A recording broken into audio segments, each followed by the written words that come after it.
So this presentation is going to talk about primary muscle groups. So first, a little overview about the muscular system. Body movements are determined by three types of muscle. So you have your smooth muscle, which is involuntary. You can't control it. It's found in organs like the intestines or your stomach. Then we have the cardiac muscle, which is also involuntary, thankfully. It's only found in your heart. And then finally you have your skeletal muscle, which will be the topic of the rest of this presentation. This is voluntary, and it's also responsible for your body movement.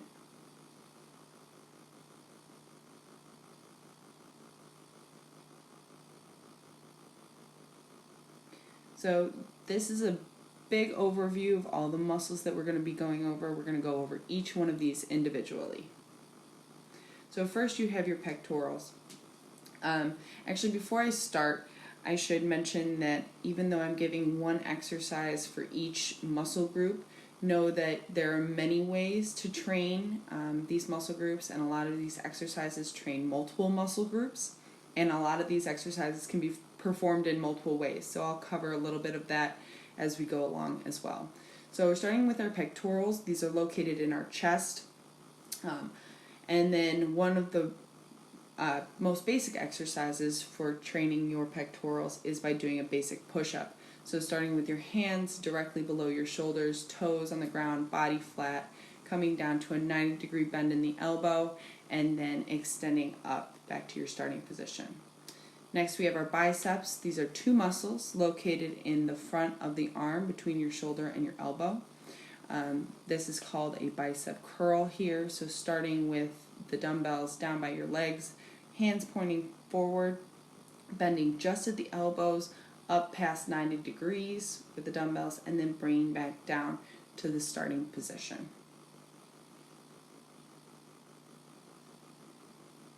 Next we have our trapezius. This goes up into your neck, the top of your shoulder, and inserts in the middle of the back. This exercise is known as a shrug, so starting with the bar and your shoulders nice and relaxed in front of you, and then just shrugging up like you're telling your teacher you don't know, and then returning back to the starting. So next we have our deltoids. Deltoids are actually three different muscle groups. There's your anterior in the front, your medial in the side, and your posterior in the back. This exercise targets your medial deltoid down the side by starting with the weights at your side and then bringing your arms straight up so that they're parallel with the ground. In order to target the anterior, you would raise the weight right in front of you, and then to target the posterior, you bend at the waist and then pull the weights back and up, squeezing those shoulders, squeezing the back of the shoulder.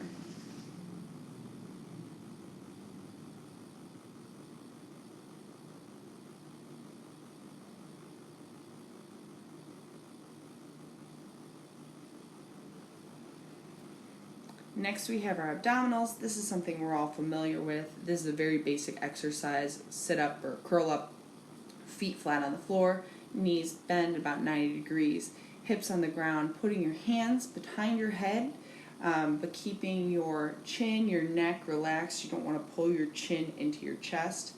And then using your abdominal muscles, not momentum, to pull yourself up, and then returning back to the ground in a full controlled way, not just flopping back down to the ground.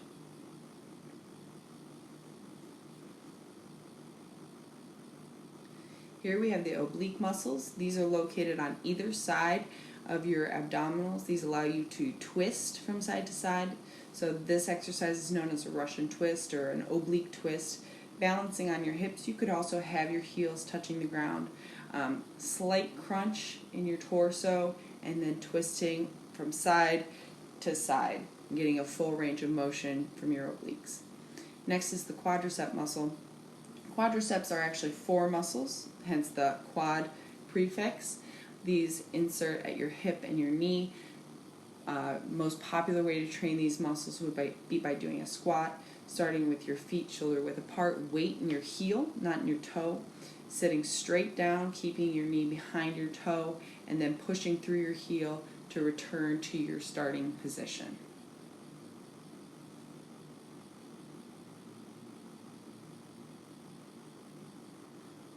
Next we have our calves or our gastrocnemius. There's also your soleus, which is a smaller muscle right underneath it. These are the bottom half of the back of your leg. This exercise is called calf raises. So starting with your feet flat on the ground, feet shoulder width apart, rolling up onto the balls of your feet, doing a little squeeze of the calves at the top, and then returning nice under control to your starting position. It's really important that you do every phase of the exercise under control, and that goes for all exercises that we're talking about today. Next we have your rhomboids. These are smaller muscles located just under your posterior deltoid, kind of over your shoulder blades. This exercise is called a seated cable row or a seated row. You can't see the rest of the machine. There's a big machine that holds all the weight.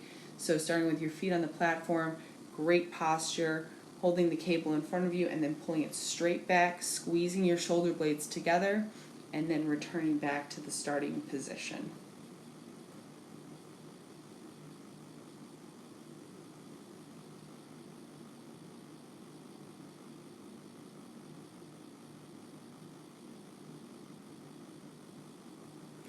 Next, we have the biggest muscle in our back, the latissimus dorsi.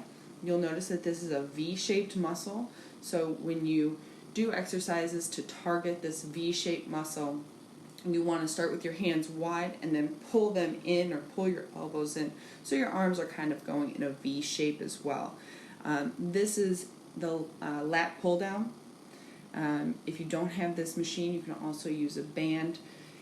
So starting with your hands wide, good posture, and pulling the bar down to your chest while you're pulling your elbows in, giving a little squeeze at the bottom, and then returning back up to the starting position. Next we have our triceps. These are 3 muscles, the prefix tri. 3 muscles located on the back of your arm. This exercise is called a tricep extension. So raising your arms straight above your head, squeezing your ears with your elbows, holding that weight, and then bending just at the elbows, keeping your arms in close to your head, bending your elbows so that the weight disappears behind your head, and then pushing straight back up again, making sure that you're not pulling your neck forward or your hips forward or that you're falling out of alignment. Her body is nice and straight all the way through the exercise.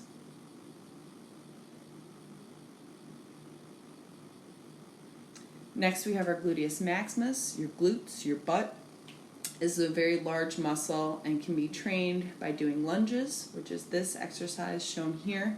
So taking a nice large step out and then moving your hips straight down so that your knee stays behind your toe, moving it all the way down until your knee is just above the floor, and then going back up to return to the starting position and repeating on the other side. You can do these walking, you can do these stationary, you can do them with body weight or here like with a dumbbell or with a bar. Lots of different ways to do this exercise.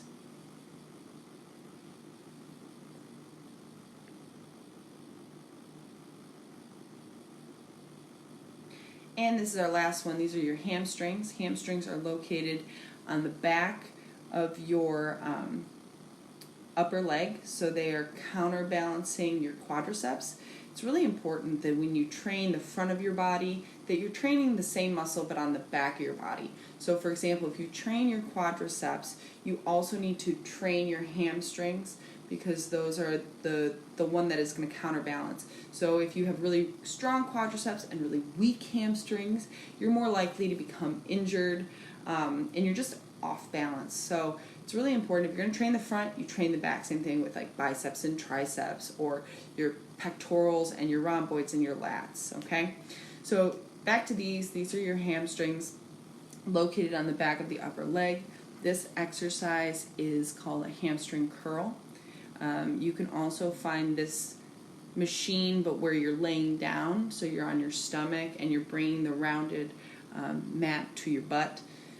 These you start in a sitting position, legs fully extended out in front of you with the heels on the pad, then bending your knees to 90 degrees, flexing your feet as well. That'll help engage the hamstrings and the calves, and then returning back to the original position. So I hope you guys learned something, able to identify some of these major muscles, and start thinking about ways that you can train these muscles either for strength or endurance.